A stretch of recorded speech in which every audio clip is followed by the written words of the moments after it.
Hello student, this is Aarti. Welcome to our YouTube channel. आज हम इस वीडियो में करने वाले हैं इकोनॉमिक्स का 9th क्लास का first chapter the story of village Palampur. इससे पहले हमने इसके कुछ टॉपिक को कवर कर लिया है। इससे पहले जो मैंने वीडियो डाली उसमें हमने इसके कुछ टॉपिक्स को कवर कर लिया है। तो उसमें हमने क्या पढ़ा था, उसमें हमने पालमपुर गांव के बारे में पढ़ा था कि किस टाइप का गांव है, कहीं कहीं एग्जिस्ट भी करता है या फिर मतलब ऐसे ही। तो हमने उसमें ये समझा था कि जो पालमपुर गांव है वो एक हाइपोथेटिकल विलेज है जो कि सिर्फ हमारे इमेजिनेशन में है, रियल में एग्जिस्ट नहीं करता है। और हमने इसमें पढ़ा था कि टोटल फैमिलीज कितनी रहती है इस गाँव के अंदर में, और उसमें कौन कौन से कास्ट के लोग रहते हैं। जो एसटी है वो किस जगह पर लाइक करती है, वो सिर्फ गांव के एक कॉर्नर में रहती है। फिर हमने इसमें पढ़ा था कि इसका प्रोडक्शन कैसे होता है, जो गुड्स और सर्विसेज उनका प्रोडक्शन कैसे होना है, किस टाइप से होता है, कौन कौन से फैक्टर्स उसके लिए चाहिए। तो उसके लिए लैंड चाहिए, लेबर चाहिए, फिक्स कैपिटल चाहिए, वर्किंग कैपिटल और ह्यूमन कैपिटल। ये सारी की सारी कैपिटल हमें किसी भी चीज़ के प्रोडक्शन के लिए हमें नीड होती है। तो इन सारी चीज़ों को पढ़ा था। और गांव में पढ़ा था कि इलेक्ट्रिसिटी अवेलेबल है या नहीं है, डेवलप्ड विलेज है, ये बिल्कुल टिपिकल विलेज है, किस टाइप का विलेज है। उन सारी चीज़ों को हम उससे पहले की वीडियो में सारा क्लियर कर चुके हैं। तो आइए आज हम इस वीडियो में क्या पढ़ने वाले हैं, तो चलिए देखते हैं फटाफट से। चलें क्या फिर, समझे? चलिए फिर समझते हैं। तो ये है farming in Palampur. Farming in Palampur. Palampur के अंदर जो फार्मिंग होती है वो कैसे की जाती है, हमने ये तो समझ लिया कि किसी भी गुड्स के प्रोड्यूस के लिए land, labour, fix capital, human capital सबकी नीड होती है। बट फार्मिंग को हम करेंगे कैसे, किस मेथड से करेंगे, क्या प्रिमिटिव मेथड या फिर मॉडर्न मेथड। तो हमें ये भी तो समझना है कि पालमपुर में जो फार्मिंग मेथड है वो मॉडर्न है या फिर प्रिमिटिव है, पुराने मेथड से फार्मिंग की जाती है, इसको भी समझेंगे। तो इसमें पहला ये है कि जो लैंड है हमारी वो फिक्स्ड है। लैंड क्या है, फिक्स्ड। अब लैंड क्या फिक्स्ड होती है, कभी घटती बढ़ती नहीं है। मेरे पास जो जमीन है मैंने किसी से खरीद ली, बाय कर ली, तो वो क्या हो गई, मेरे पास तो जमीन का एरिया बढ़ गया। अब आप बोलोगे हाँ मैम बढ़ गया, तो फिक्स तो नहीं है क्योंकि मेरे पास एरिया बढ़ गया। ये एरिया था, ठीक है, ये एक लैंड का एरिया था। फिर मैंने ये वाला पोर्शन किसी से बाय कर लिया, तो मेरे पास तो लैंड एरिया बढ़ गया। बट बच्चों, प्यारे प्यारे बच्चों, उसके पास तो कम हो गया। हुआ या नहीं हुआ, सोचिए। मेरे पास बढ़ा बट उसके पास में कम हो गया, मतलब टोटल लैंड तो इतनी ही है। अब इन केस मेरे से किसी और ने बाय कर लिया,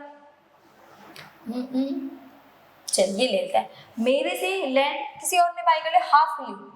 अब ये वाली जो लैंड थी ये किसी और ने ले ली, ये किसी ए नाम के पर्सन ने ले ली। अब मेरे पास कितनी बची, ये वाला पोर्शन बचा। मतलब मेरे उसके पास में लैंड एरिया बढ़ा बट मेरे पास में लैंड एरिया फिर से क्या हो गया, कम हो गया। हुआ या नहीं हुआ, तो लैंड जो है वो फिक्स्ड है। देखो लैंड एक ऐसा सोर्स है जो लिमिटेड है, जो कभी नहीं बढ़ सकता। अब लैंड किसी दूसरे प्लेनेट से थोड़ी आएगी कि दूसरे प्लेनेट से आ रही है, बढ़ रही है। लैंड जितनी आज है उतनी ही 500 साल बाद भी रहेगी और पहले भी उतनी ही थी। तो लैंड एरिया कभी भी घटता बढ़ता नहीं है, जितना आज है उतना ही रहेगा हमेशा। ओके, तो यहाँ पर भी लैंड एरिया कैसा है, फिक्स्ड है।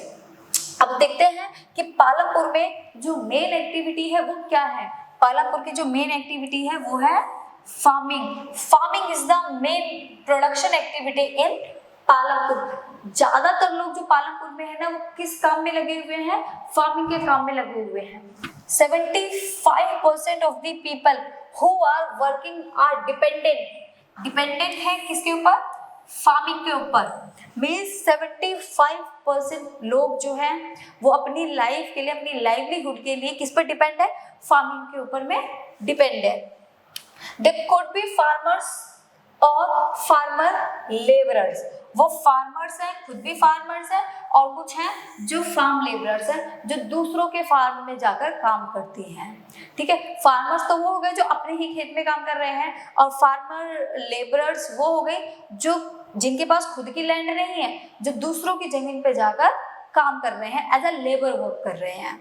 Okay, land area under cultivation is fixed. और जो लैंड एरिया है, कल्टीवेशन का लैंड एरिया, कल्टीवेशन मींस जिस पर खेती की जा रही है, जो कल्टीवेशन का लैंड एरिया है वो भी कैसा है, फिक्स्ड। अगर ये लैंड एरिया है कल्टीवेशन के लिए तो इसी लैंड एरिया पे खेती की जाएगी, किसी दूसरे पे खेती नहीं की जाएगी। मान लो दूसरी जमीन बैरन है, उनको किसी दूसरे काम के लिए यूज किया होगा, लाइक ट्रांसपोर्ट, फैक्ट्री के लिए, स्मॉल स्केल मैन्युफैक्चर इंडस्ट्रीज के लिए यूज किया गया हो, घर बनाने के लिए यूज किया गया हो, बट कल्टीवेशन के लिए सिर्फ इतना ही एरिया है जो कि फिक्स्ड है, कि जो कल्टीवेशन होगा, एग्रीकल्चर होगा, फार्मिंग होगी, वो इसी लैंड एरिया पे होगी। Okay, some of the wasteland in village has been converted to cultivable land। और कुछ wasteland भी है जिसको हम चेंज करके, कन्वर्ट करके कल्टीवेशन के लिए यूज कर सकते हैं। कोई जमीन खराब पड़ी थी, अब इस पे खेती नहीं हो रही थी, बट पॉपुलेशन इंक्रीज होती जा रही है, तो उसी केस में हम क्या करेंगे, जो वेस्ट लैंड है उसको भी हम यूजफुल बनाएंगे, कन्वर्ट करेंगे उसको कल्टीवेशन लैंड में, जिससे कि क्या है, उस पर खेती कर सके। नेक्स्ट है, there exist no further scope to increase farm production by bringing new land under cultivation. There exist no further scope, वहां पर और कोई स्कोप नहीं है अपने फार्म प्रोडक्शन को बढ़ाने का। उनके पास सिर्फ एक ऑप्शन है कि जो वेस्ट लैंड पड़ी है वो उसको यूजफुल बनाए, उसको कन्वर्ट करके उसके ऊपर फार्मिंग करे, उसके अलावा उनके पास में कोई भी दूसरा ऑप्शन नहीं है कल्टीवेशन के लिए। ओके, नेक्स्ट है, land are under cultivation is practically fixed. जो कल्टीवेशन का एरिया है वो फिक्स्ड है। 1960 since 1960 in Palampur there has been no expansion in land area under cultivation। 1916 के टाइम से पालमपुर के अंदर कोई भी एक्सपेंशन नहीं हुआ था, मतलब जो कल्टीवेशन का एरिया है वो बढ़ा नहीं था कि वो एरिया बढ़ा हो। अब ये देखिए, नोट कीजिए इसको, ये बहुत ही इम्पोर्टेंट है। हम देखिए हर जगह अलग अलग चीजें होती हैं, हमारे यहाँ मेजरमेंट किया जाता है।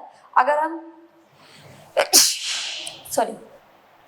अगर हम लैंड एरिया को मेजर कर रहे हैं, हम जब जमीन खरीदने जाते हैं तो उसके लिए एक मेजरमेंट होता है। हर जगह जरूरी नहीं है कि सेम मेजरमेंट हो, किसी जगह बीघा बोला जाता है, किसी जगह गज बोला जाता है, किसी जगह एकड़ बोला जाता है और किसी जगह हेक्टेयर बोला जाता है।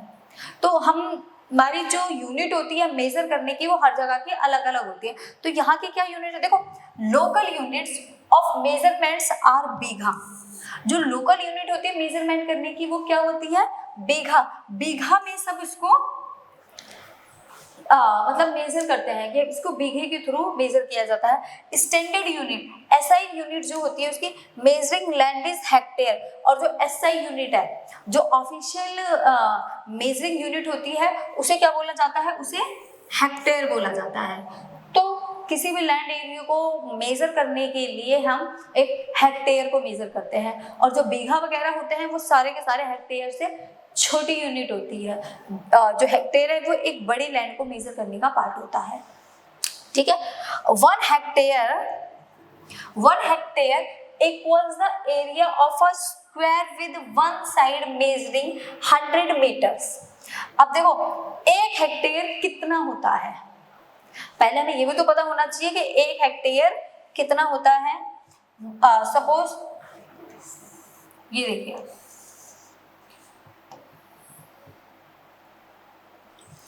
ये एक स्क्वायर है और इस स्क्वायर की ये जो चारों साइड्स हैं वो 100 मीटर की है। कितने मीटर की है, 100 मीटर की है। तो जो इसका अंदर का जो एरिया निकाला जाएगा उसको 2 से मल्टीप्लाई करके निकाला जाता है, तो टोटल आ जाएगा 10,000। तो 1 हेक्टेयर के अंदर कितने स्क्वायर एरिया ऑफ मीटर होता है, 10,000। 1 hectare equals to square area meter कितना, 10,000 स्क्वायर। दोबारा बता दे रही हूँ, 1 hectare equals to 10,000 square area meter. ठीक है, ये आपको क्लियर होगा कि 1 हेक्टेयर के अंदर कितने स्क्वायर मीटर जगह होती है, तो 10,000 स्क्वायर एरिया मीटर की जगह होती है उसका ये जो प्रॉपर अंदर का एरिया है ये सारा काउंट किया जाएगा। सिर्फ बाहर की साइड्स को, बाहर की लेयर को थोड़ी काउंट किया जाता है, हर एक जगह को काउंट किया जाता है ना। तो 1 हेक्टेयर मतलब बहुत बड़ी या फिर एक बहुत ही मेजर यूनिट है किसी भी जगह को मेजर करने के लिए। अगर किसी बड़ी जगह को जब मेजर किया जाता है तो उसे हेक्टेयर में मेजर किया जाता है। ओके, तो चलिए नेक्स्ट देखते हैं क्लासिफिकेशन ऑफ क्रॉप्स का। हमारे यहाँ जो क्रॉप्स है उनको 2 टाइप से क्लासिफाई किया गया है। फर्स्ट है आपकी खारिफ क्रॉप जिसको मानसूनी क्रॉप भी बोला जाता है। प्लांटेड कब होती है? जून के टाइम में प्लांटेड होती है। और हार्वेस्ट कब किया जाता है? इसको अक्टूबर में हार्वेस्ट किया जाता है। जैसे राइस, मैज, कॉटन, ग्राउंडनट, ये सारी ये समर की क्रॉप है, समर की क्रॉप है। जून में इसको शो किया जाता है, प्लांट किया जाता है और अक्टूबर में इसको कट कर लिया जाता है। उस क्रॉप को क्या बोलते हैं? खारिफ क्रॉप। और जिस क्रॉप को नवंबर में प्लांट किया जाता है और अप्रैल में हार्वेस्ट किया जाता है उसको बोलते हैं राबी क्रॉप। ये एक विंटर क्रॉप है। कौन सी क्रॉप है? विंटर क्रॉप है। व्हीट हो गई, आपके पीस हो गए, बैरली, ग्राम, ये सारी की सारी आपकी कौन सी क्रॉप है? राबी क्रॉप। तो खारिफ और राबी क्रॉप को अभी हम और ज्यादा डिटेल में पढ़ेंगे।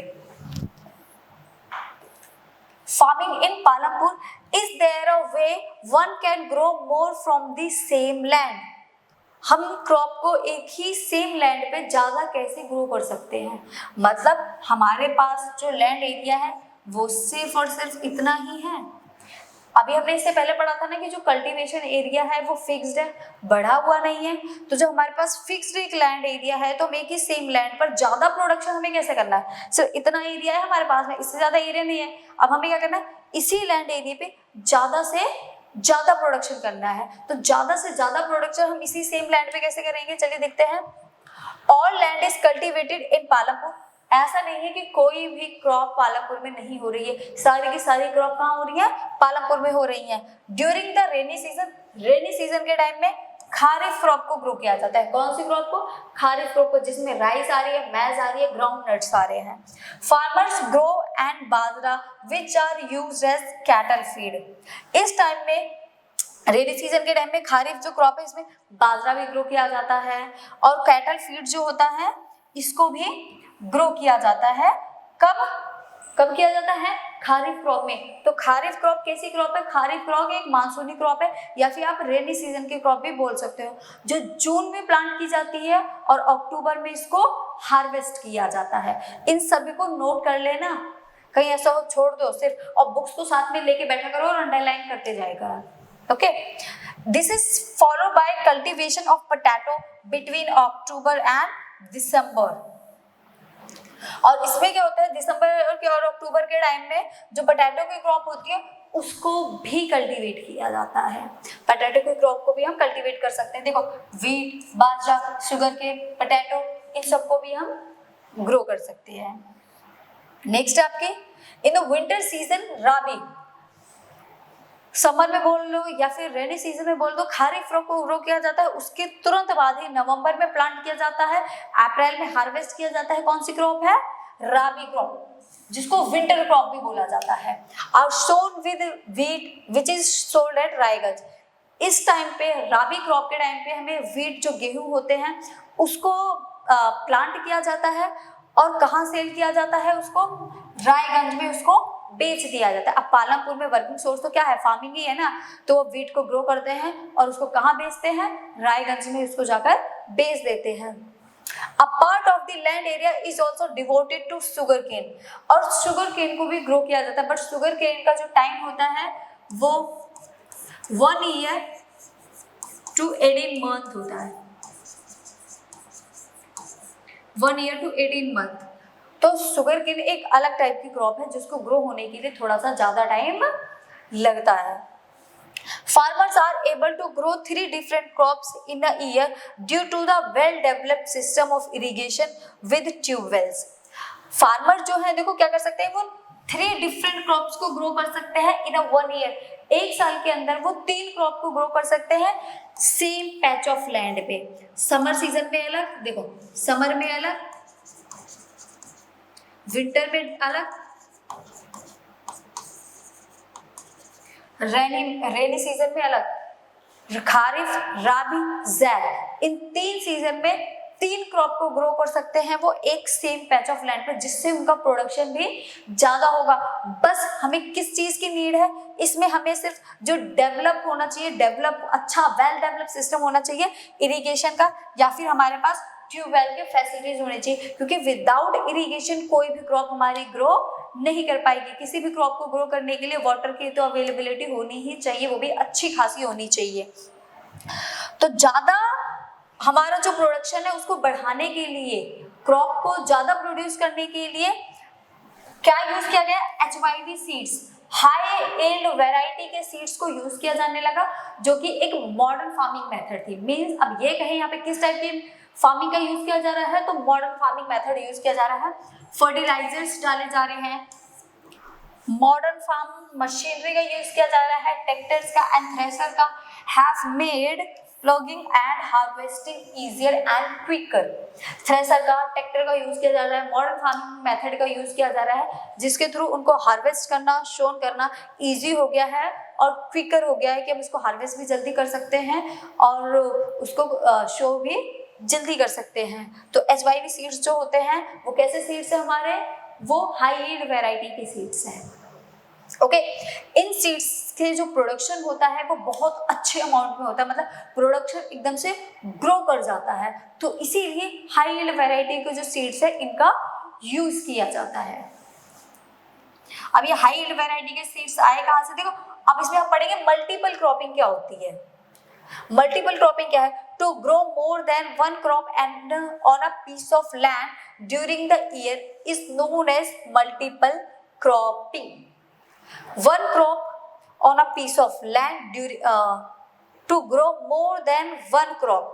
अभी जैसे हमने इसमें पढ़ा सेम पीस ऑफ लैंड थी, इसी पीस ऑफ लैंड में हमने कितनी क्रॉप को ग्रो किया, 1, 2 and 3।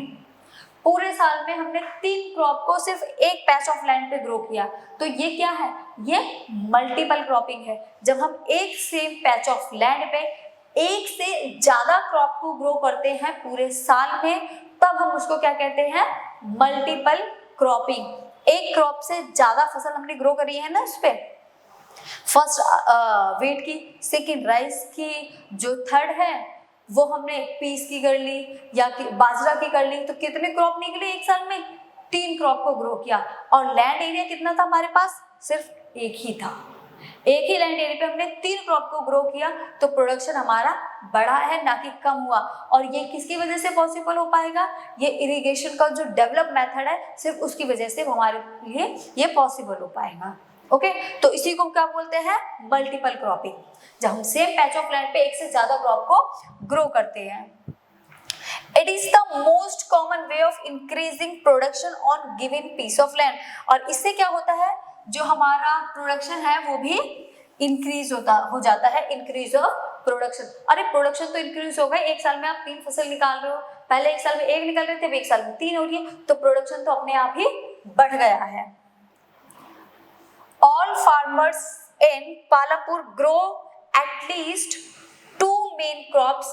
Many are growing potatoes as the third crop in the past 15 to 20 years। देखो, all farmers in Palampur grow at least 2 main crop।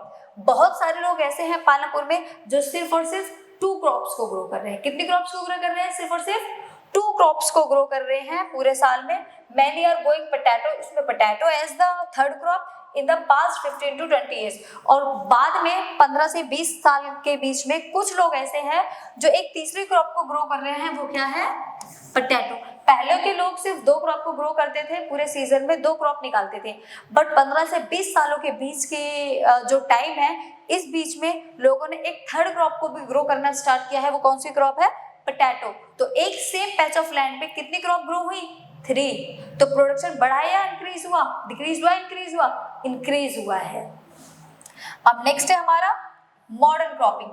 अब modern cropping क्या होता है, ये देखते हैं। In this type of farming high yield variety seeds are use.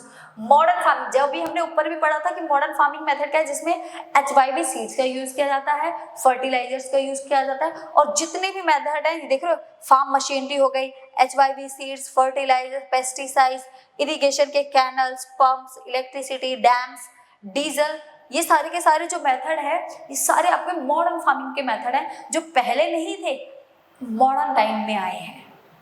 तो ऐसे मेथड को हम क्या कहेंगे, मॉडर्न फार्मिंग मेथड, जिससे काम हमारा जल्दी हो रहा है और इजी हो रहा है। पहले हमारी फसल को जो इंसेक्ट होते थे वो खा जाते थे, कीड़े खा जाते थे, बट अब हम उस पे जो मेडिसिन है उसको डाल सकते हैं, जिससे हमारी जो फसल है वो सेफ रहेगी, खराब नहीं होगी। तो किसकी वजह से पॉसिबल हो पाया है, ये पॉसिबल हो पाया है मॉडर्न फार्मिंग मेथड की वजह से। पहले हम हाथ से कट करते थे, अब ट्रैक्टर और थ्रेशर के थ्रू कट कर देते हैं। पहले में बारिश का वेट रहता था कि बारिश आई हमारी क्रॉप अच्छी ग्रो करेगी, अब हमारे पास इरिगेशन के बहुत सारे मेथड हैं, तो हमें बारिश का वेट नहीं करना पड़ता, रेन का वेट नहीं करना पड़ता, जिससे हम खुद ही उसको इरिगेट कर सकते हैं। तो सारे के सारे मेथड कैसे हैं, मॉडर्न फार्मिंग मेथड है। और इसमें जो न्यू सीड्स है HYV सीड्स का यूज किया जाता है। HYV सीड्स वो सीड्स है जिससे आपका प्रोडक्शन एकदम से बूस्ट कर जाता है, बहुत ज्यादा प्रोडक्शन होता है। As a result same piece of land produce large quantities of food grain. और मॉडर्न फार्मिंग मेथड का जो रिजल्ट दिखा है वो ये दिखा है कि एक सेम पैच ऑफ लैंड पर जो प्रोडक्शन हुआ है, फूड ग्रेन की जो क्वांटिटी है वो एकदम से बूस्ट करके एकदम से बहुत ज्यादा बढ़ गई थी। In India farmers of Punjab, Haryana and western Uttar Pradesh were they first to try out the modern farming method. और इस मॉडर्न फार्मिंग जो मेथड है ना, इसका जो फर्स्ट ट्राई किया गया था वो किया गया था पंजाब में, हरियाणा में, और जो वेस्टर्न उत्तर प्रदेश है यहाँ पर इसका फर्स्ट ट्रायल हुआ था। और उस फर्स्ट ट्रायल का रिजल्ट पूरे इंडिया में देखने को मिला था। बट ये जो मॉडर्न फार्मिंग मेथड है ये 1916 से स्टार्ट किया गया था, 1916 से स्टार्ट किया गया था। बट एक बात मैं आपको नोट करा दूं, ये जो 1960 से मॉडर्न फार्मिंग मेथड स्टार्ट किया गया था, HYV सीड्स स्टार्ट किए गए थे, इसका रिजल्ट पूरे इंडिया में नहीं हुआ था, इसलिए इसको स्टॉप कर दिया गया। इसका जो ज्यादा इफेक्ट था, स्टॉप तो नहीं बोल सकते, बट इसका जो ज्यादा इफेक्ट देखने को मिला पंजाब, हरियाणा और वेस्टर्न उत्तर प्रदेश में देखने को मिला था। बाकी अदर स्टेट में इसका उतना इफेक्ट नहीं हुआ था जितना इफेक्ट इसका यहाँ देखने को मिला था, जहां इसका फर्स्ट ट्रायल हुआ था। Okay, the HYV are capable to producing more amount of grain on one plant। जो HYV सीड्स है वो कैपेबल है प्रोड्यूसिंग अमाउंट को बढ़ाने के लिए, इंक्रीज करने के लिए, ठीक है। तो ये एकदम से मतलब जो चीजें थी ना बहुत ज्यादा ग्रो होने लगी थी।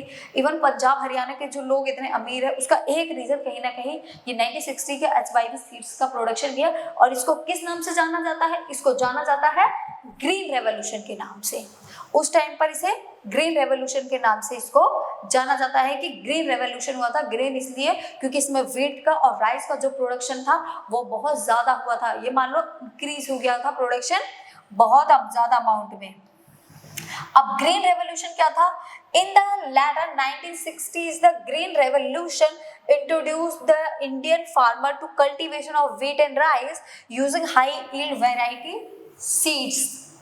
जो हाई यील्ड वेराइटी सीड्स है जिसको HYV सीड्स भी बोला जाता है, इसका इंट्रो हुआ था इंडिया में कब, 1960 में। और इसी को क्या बोला जाता है, ग्रीन रेवोल्यूशन। और इसमें कौन कौन सी क्रॉप ग्रो की जाती थी, व्हीट और राइस, जिससे जो प्रोडक्शन है वो बहुत ज्यादा बढ़ गया था।